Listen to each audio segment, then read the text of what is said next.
Good evening, everyone, and welcome to AstroNights. Thank you so much for joining us. My name is Mary McDonald, and I am the Planetarium Program Manager at the Krista McAuliffe Center for Integrated Science Learning at Framingham State University. Thank you so much for joining us for AstroNights. If this is your first time with us, welcome.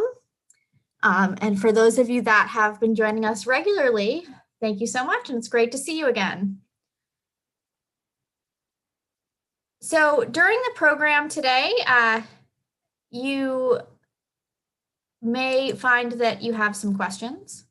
You can enter questions that you might have in the Q&A button, the Q&A window, which you can find down at the bottom of your screen. You may want to wait till the end of the program because we'll stop for questions at the end, and your questions just might get answered as we go through the program. As I said a moment ago, I really encourage you to share with your friends and family on social media that you're watching AstroNights, and invite them along and let them know they can also view it later on YouTube and view it live on YouTube right now. I'd also just like to invite everyone to check out our website. Our main website is up on your screen right now, cmcenter.org. That's cm-center.org. And one of the things we really want everyone to take a look at right now, in the next couple of days and weeks, you'll hear a lot more about this. We've recently started offering individuals the opportunity to join our programs. So we've been doing virtual programs, including virtual missions and virtual astronomy programs. And at first they were mostly for groups, but now we have the capacity to allow individuals to sign up and join one of our programs with a group of other interested customers. So we just started doing this, and it's been really successful so far in the short amount of time we've been doing it. So please stay tuned, check out our website, join our mailing list, and you'll hear about more opportunities to sign up. These are mostly for children. So we have a program that's aimed at children ages 10 to 14.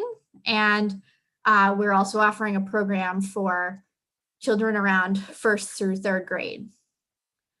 Check out our website for more information about that coming soon. Okay, now on to AstroNights. We do recommend that you go into full screen mode for the program tonight. So please take a moment to locate the full screen function in either Zoom or YouTube. I have also, for the time being, disabled chat. I may turn it on again later, but some people find it distracting during the program. So if you do have a question, please put it in the Q&A for now. But as I said, it's probably best to wait a little bit and see if your question comes up in the program. Anything that is mentioned during the program tonight that you might want more information about is going to be on the event page for this program. And all of our event pages and everything that's inspired by the planetarium, including AstroNights, is found at this site, this page, cmcenter.org/dome-to-home. So that's where you'll find the event page for tonight's program, and you'll also find the schedule of events for upcoming AstroNights programs, as well as lots of related resources. All right, and as usual, we like to start our programs with a little quiz question. And this is a really simple one that I just came up with myself. So let's launch the poll. If you're joining us on Zoom, you can answer this question. Oh, excuse me. Oh, excuse me, everyone. If you are joining us on Zoom, you can answer this question in poll form, and luckily it is a quick one, yes or no. But for those of you at home, I'd really like you to just discuss this question with everyone you are hanging out with tonight. The question, a simple but profound one: do stars move?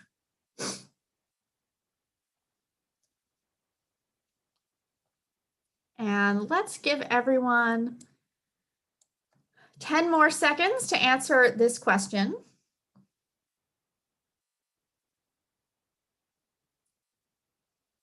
All right, and in 3, 2, 1, you are out of time.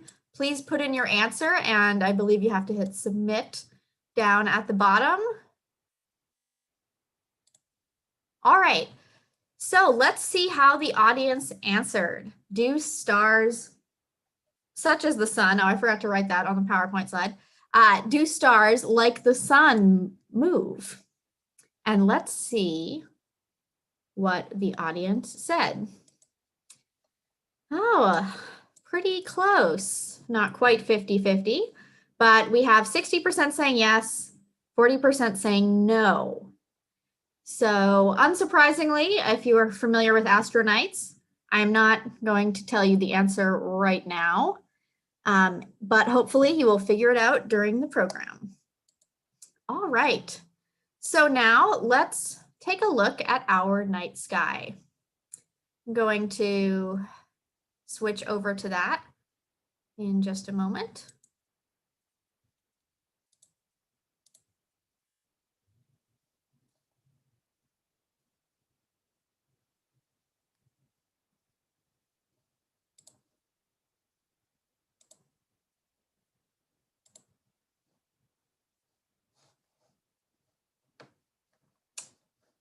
Bear with me one moment, everyone.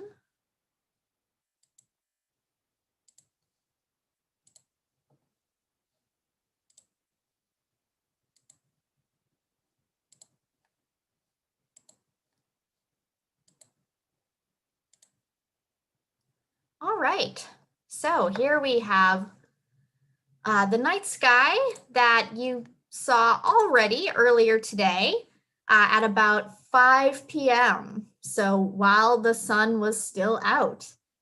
And in the last couple hours, if anyone's taken a quick break outside, I hope you did. Around here, it was quite lovely. You may have seen a lovely moon accompanied by 2 planets visible in the sky.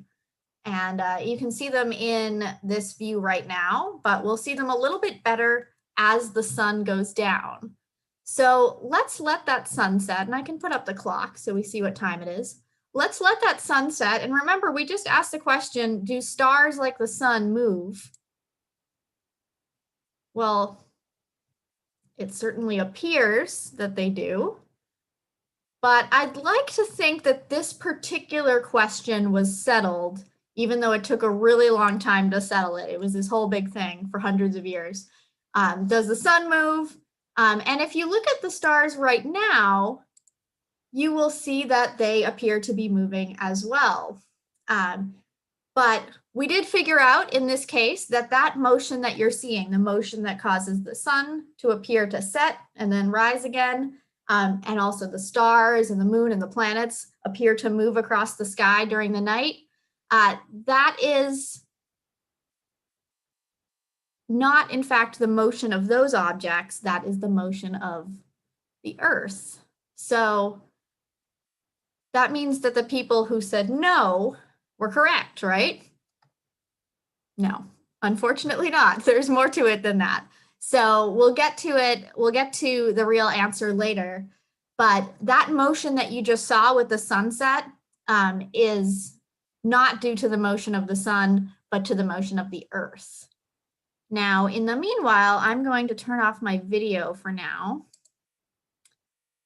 And let's take a look once again at those lovely planets we observed. So everybody check out the moon in the sky right now. And then just west of the moon, sort of in a straight line, you'll see 2 very lovely planets. These are the planets Jupiter and Saturn. And if you've been watching AstroNights for months, these have been visible for almost as long as we've been doing this program in the sky, all summer long, and they continue to make a really great show in the early evening. Now, you might notice that they are pretty close together, and they're actually going to get closer and closer together until the middle of December, when they're basically going to overlap, which is pretty cool. So look out for that. It's a really easy thing to do. Look in at your early evening sky just after sunset each night, and you'll see that these two planets are going to appear closer and closer together. All right, so now we are going to turn towards the east. And let's go a little bit later in the evening. This is around 6:30. So let's go to sort of the current time, closer to around 7. And we, in the east over here, have a very nice view of the planet Mars as well. Let's go ahead and label it. There we go. There's Mars looking very bright in the evening sky. If you have been looking at Mars in your sky and you'd like to hear a little bit more about it, last month's AstroNights gave a pretty good overview of Mars in your sky and also had a really fascinating talk from Dr. Jeff Hoffman about an instrument that is aboard the Mars Perseverance rover that is on its way to Mars right now. So I definitely encourage looking at those past AstroNights videos. They're all available on our YouTube channel. Okay, but let's go a little bit later in the evening. Let's keep our eyes here in the east. And I'm gonna go, I know exactly when I want to stop because I'm going to look for something very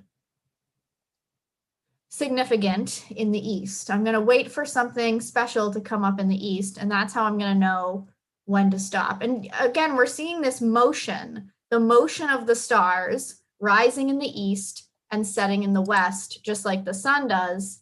That is due to the motion of the Earth. And here we have it in the east. I don't know if anyone noticed it, but you might have spotted Orion's belt coming up above the horizon there. This is the constellation Orion right here. I should probably go ahead and label that for everyone.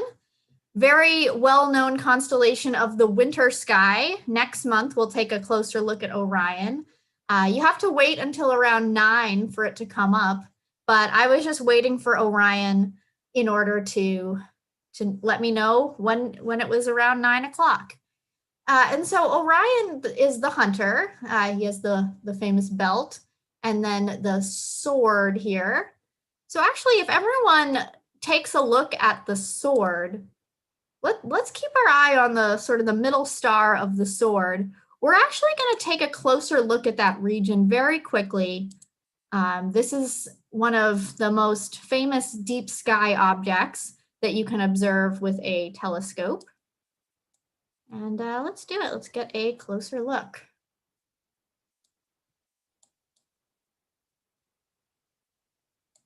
So remember, we're keeping our eye on the middle star of the sword. Lovely.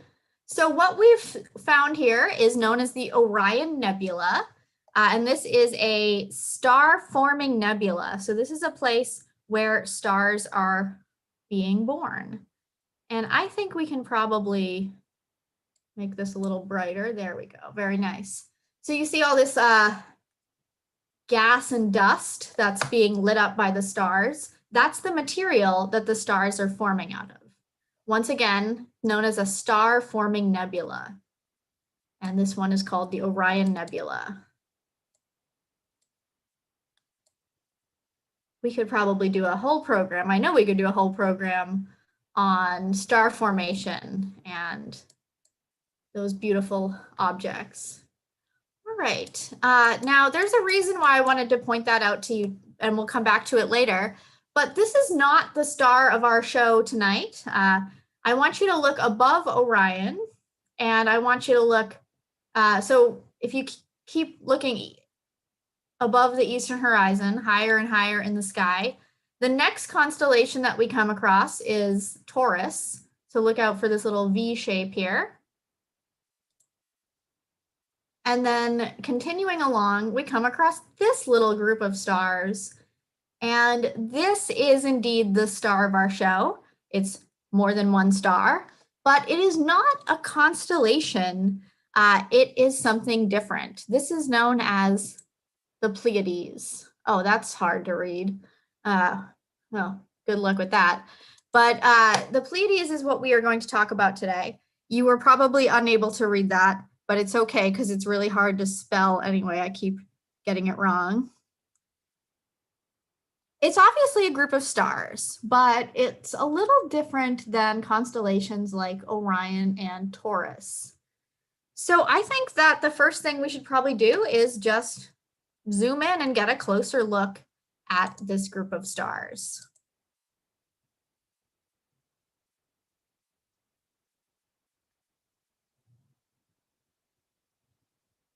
Okay, let's do it.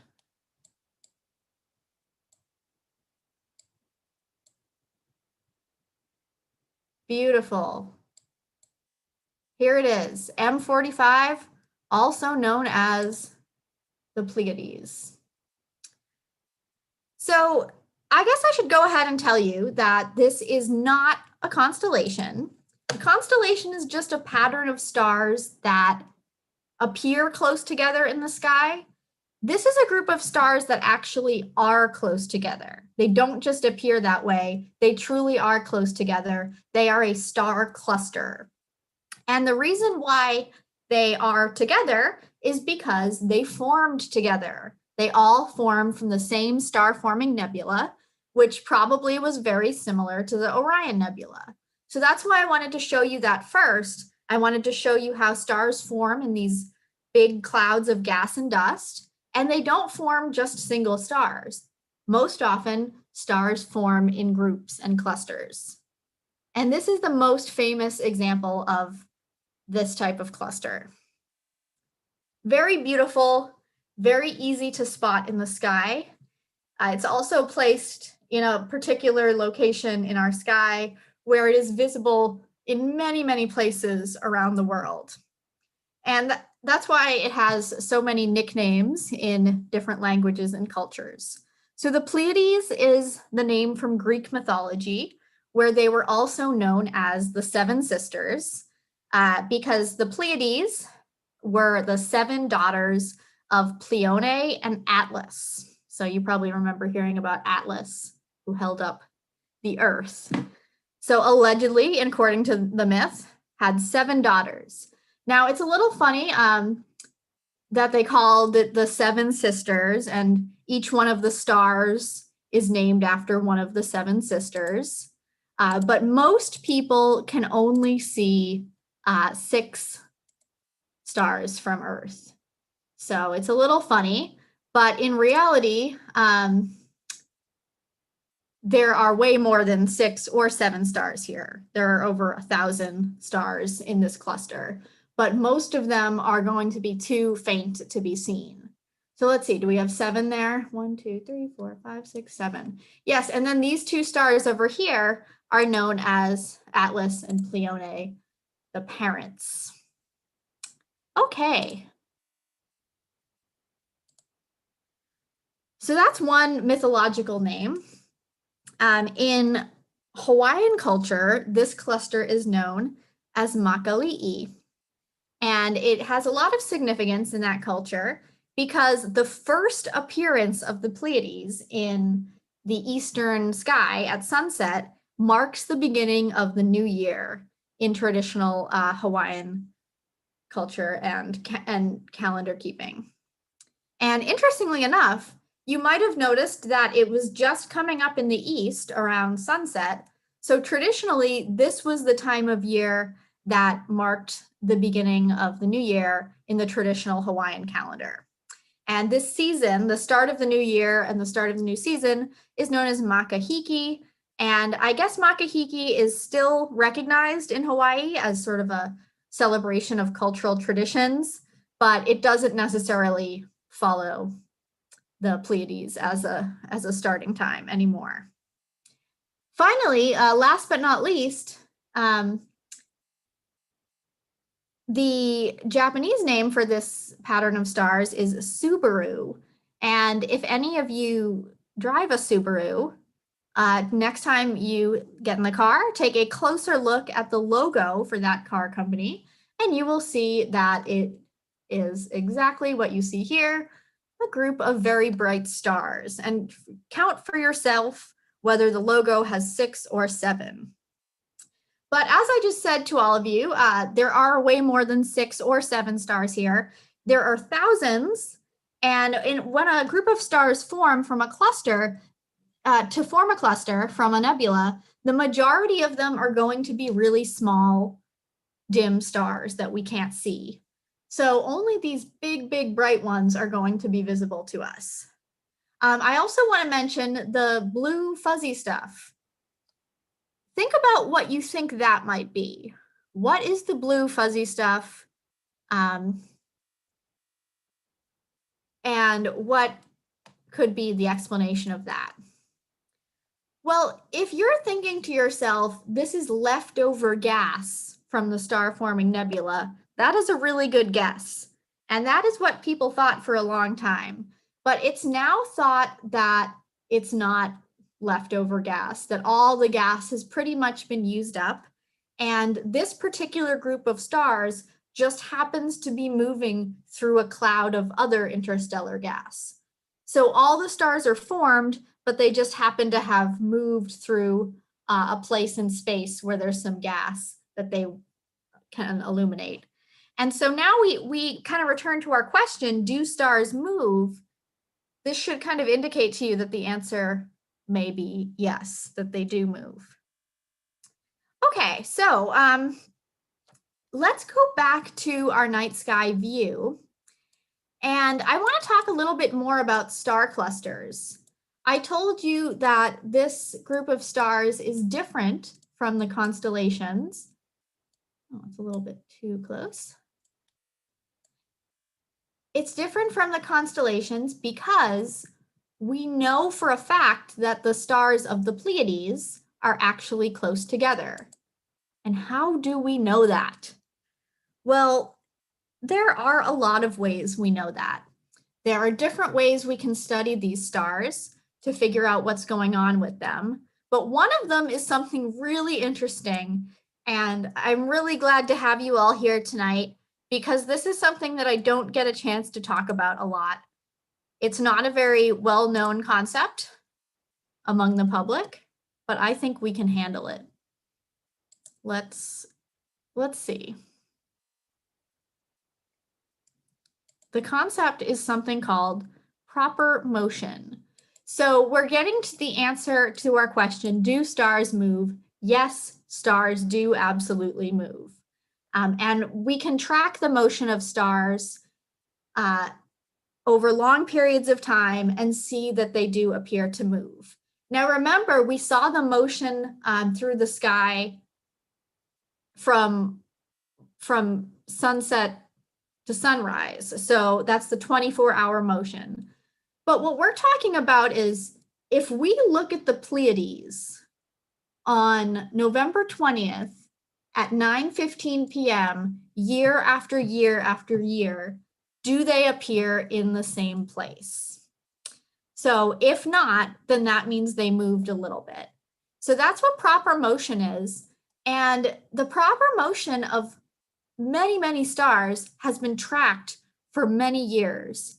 So what I'm going to put up is I'm going to show you a little arrow called a vector that shows the direction that a star is moving in and how much it has moved. All right, ready? I'm going to put those up now. Or at least I thought I was. There we go. Okay. So these vectors show the direction and amount of motion that has been observed for each star. And you can see that it appears a little bit random. It's not totally random, but it kind of appears that stars are moving in all different directions. And the ones that have a really long vector, that means that they've moved a lot. The short vector obviously hasn't moved as much. So let me remind everyone where the Pleiades is in the sky.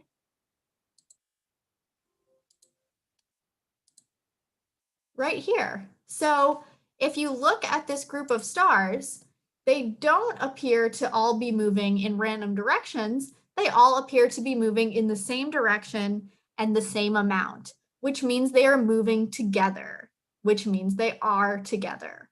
So proper motion is one of the best ways to identify star clusters.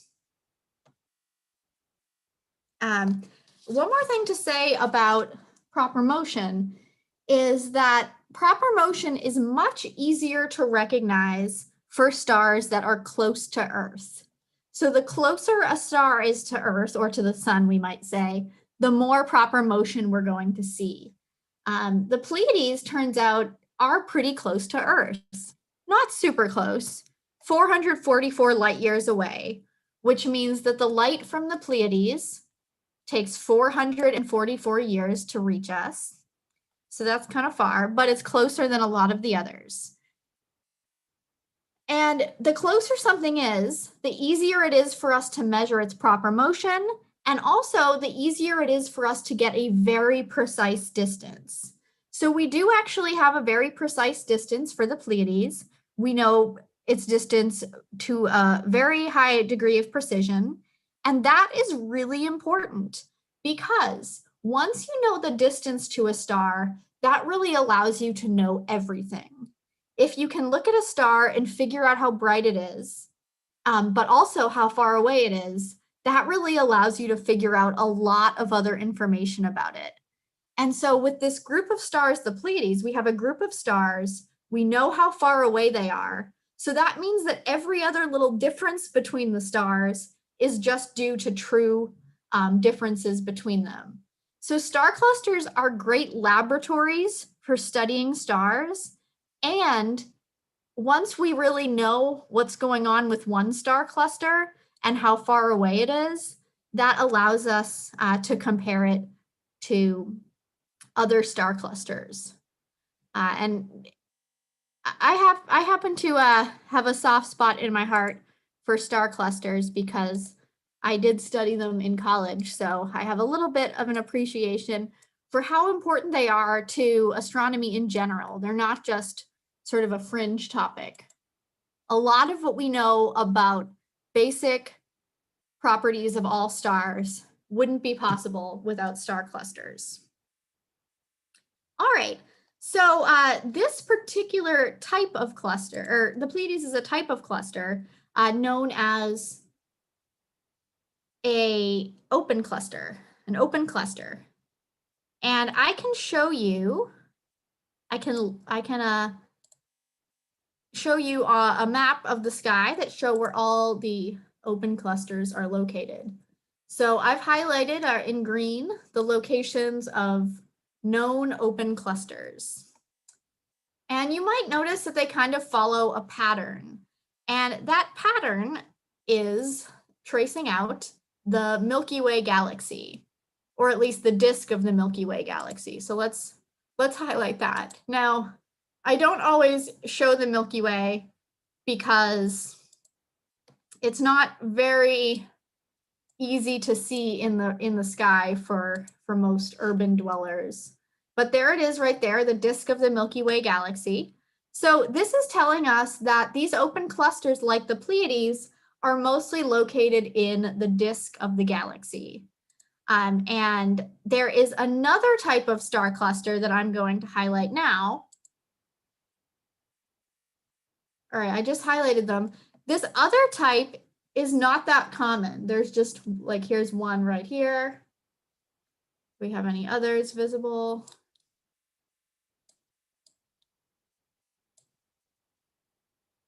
Wow, no, there's no others visible right now. But this other type of star cluster is known as a globular cluster. And if you go back in the AstroNights archive, we do have an episode about globular clusters from back in the summer. So let's take a look at the difference between these two types of clusters and how they relate to our galaxy.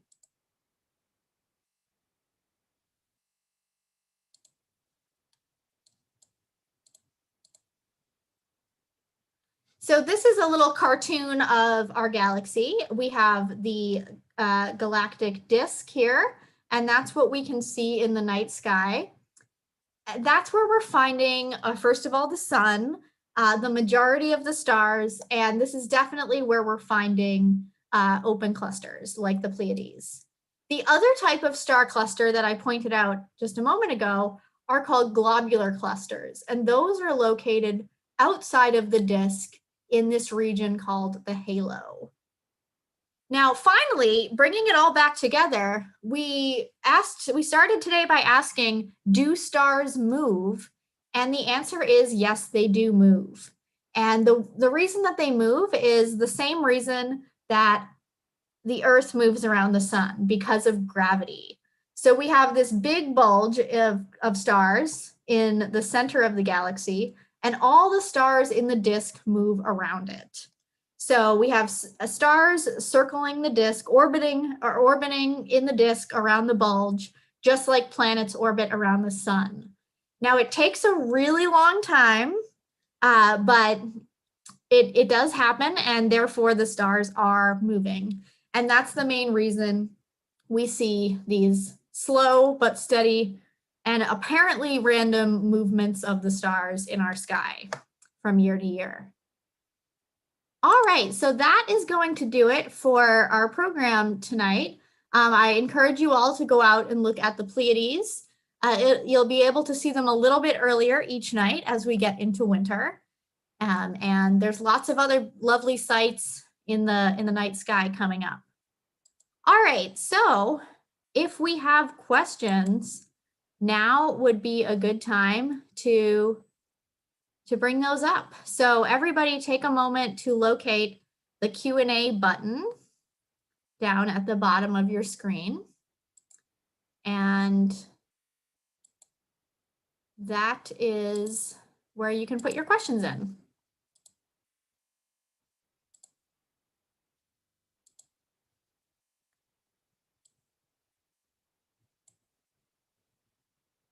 All right, I'll give everybody a moment to do that. And in the meantime, I'll take the opportunity to remind everyone of our website.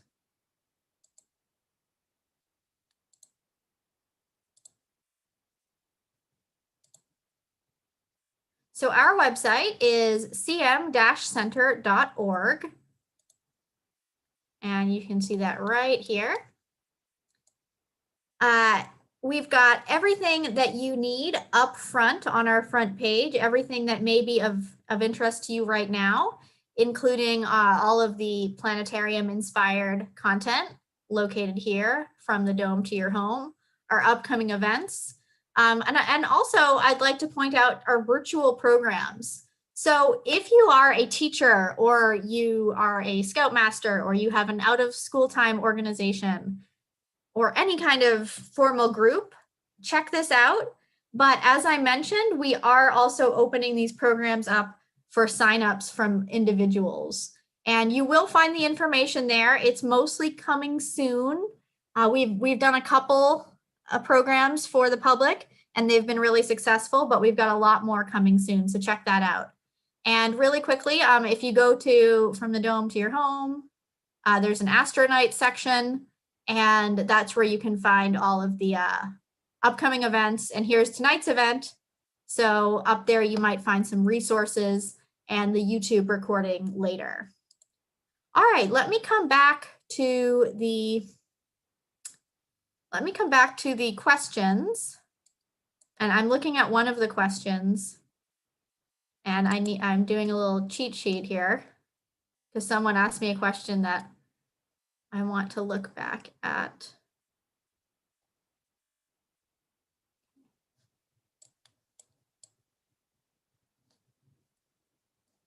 All right, so let's go back to the night sky.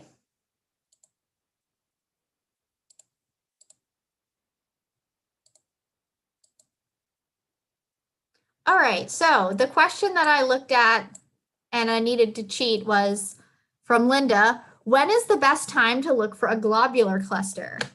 So in theory, the globular clusters, are scattered throughout the galactic disk. Sorry, not through the disk, the halo. So there may be globular clusters visible in different locations in the sky, but I hope you saw from that image that they're pretty far away from our location in the disk of the Milky Way. So they're not the easiest things to spot in the sky. Now, the one that we talked about back in June was a particular globular cluster called the Hercules Cluster. So I guess based on that, my memory serves, if my memory serves, it would be that June would be a good time to see that particular cluster, the Hercules cluster. Even then, when it was in a good position in the sky, you still basically need binoculars or a telescope to get any kind of view of them because they are very far away. Okay, let's take another question.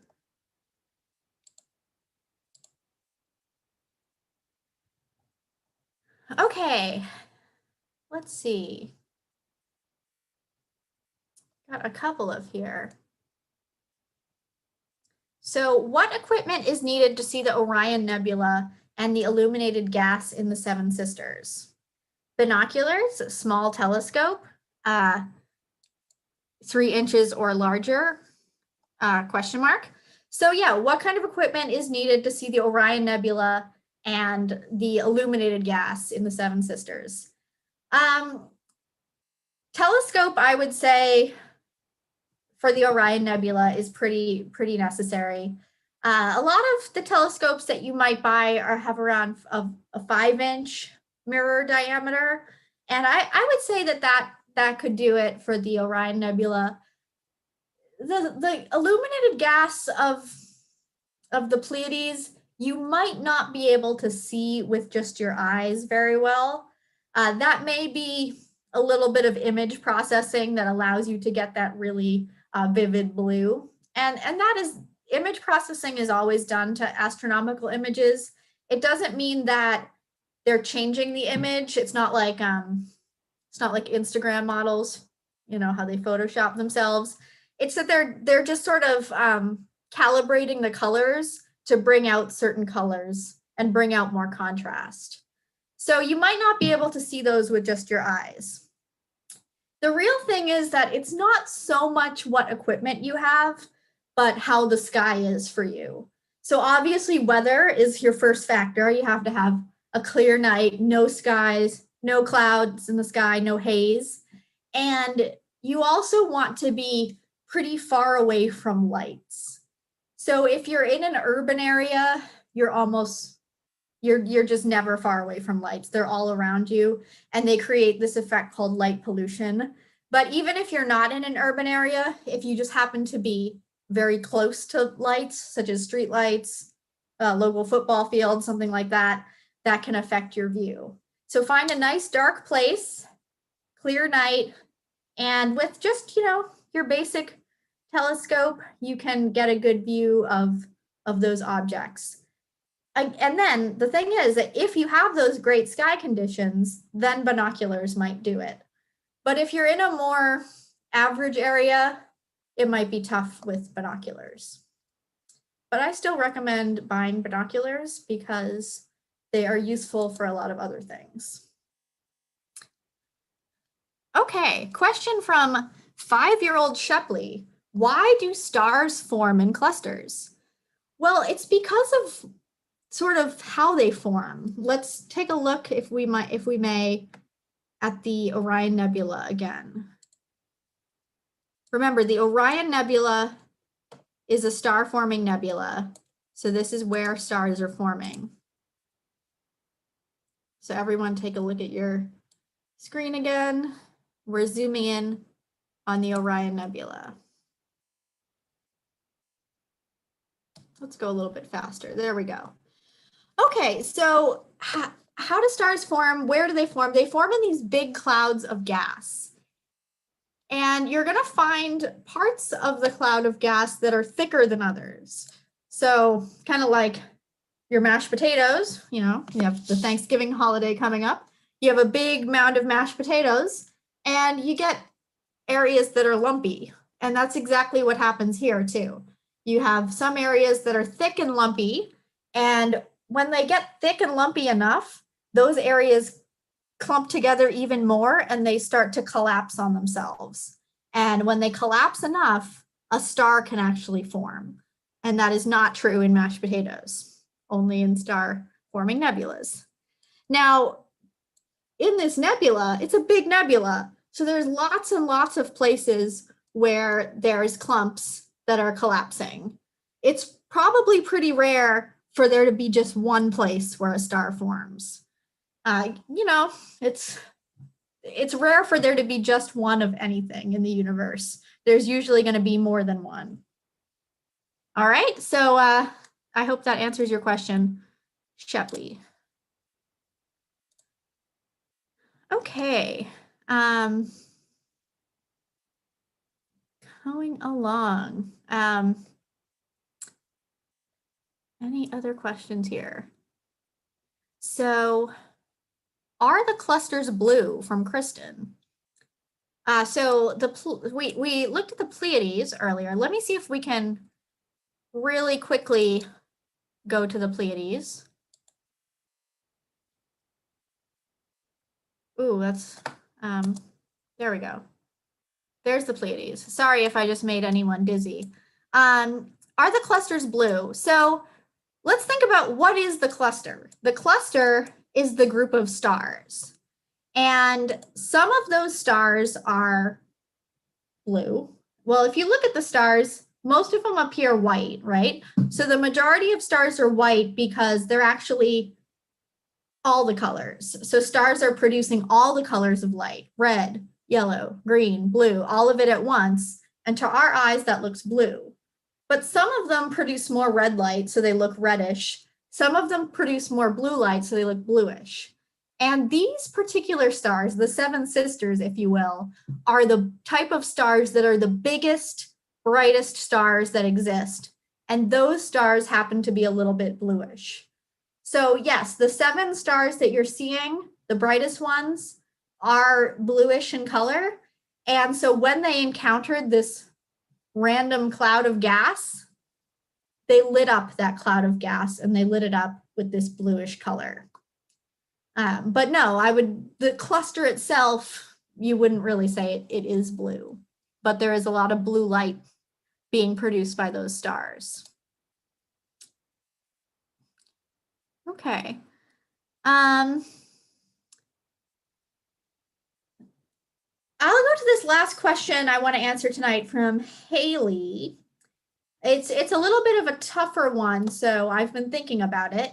The question is, why are the open clusters located in the Milky Way's disk? I hope you're still here, Haley, and didn't leave because I didn't get to your question right away. That is a really great question, and I appreciate you asking. It really shows me that you were listening and absorbing that, the two different populations of clusters. So why are the open clusters located in the Milky Way's disk? Well, it's because I hope you kind of understand the connection between star-forming nebulas and these open clusters. This is sort of the next phase after a star-forming nebula. You're going to have a cluster of stars and not much gas left behind. So this is a group of stars that is relatively young. And in general, the open clusters are younger than the globular clusters. So that's why they're in the disk, because in the disk of the Milky Way, that's where all the new star formation is happening, because that's where the gas is. You need hydrogen gas to make stars. That's what they're made out of. So most of the gas, and also it's mostly hydrogen gas, but also other stuff, other materials, that's all located in the disk and not much outside of the disk. So that's why you have star formation happening in the disk, and that's why there are all these open clusters in the disk. I hope that makes sense.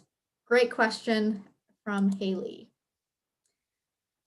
Okay, well, those were some great questions from our audience. And I want to thank you all very, very much for coming. I hope you will join us again for AstroNights in the future. We do have some dates picked out for the next couple of events. It's going to be right now we're doing a schedule of third Friday of the month, which is what we used to do back at the old planetarium, and we'll do again someday. So join us next month. We have a very special event next month. And check out our website for other events and programs that are coming up. All right. Thanks a lot.